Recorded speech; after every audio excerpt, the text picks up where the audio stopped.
Pria lanjut usia ditemukan warga sudah dalam kondisi tidak bernyawa, terduduk memegangi perut di dalam sebuah gubuk yang berada di lahan kebun karet, Jalan Tanjung Api-Api, Kelurahan Talang Jambe, Kecamatan Sukarame, Palembang.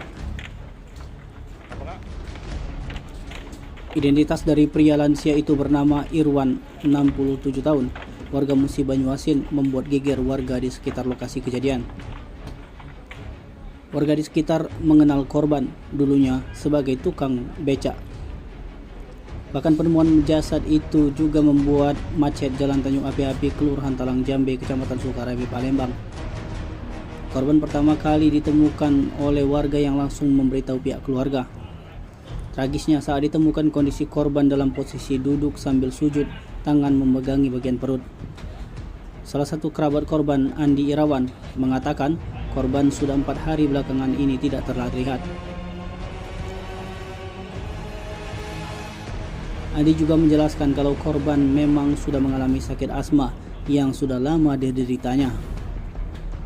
Jasad korban langsung dievakuasi unit Inafis Satreskrim Polrestabes Palembang, PMI Kota, dan Polsekta Sukarame ke instalasi forensik RS Bayangkara M. Hasan, Palembang untuk kepentingan kepolisian.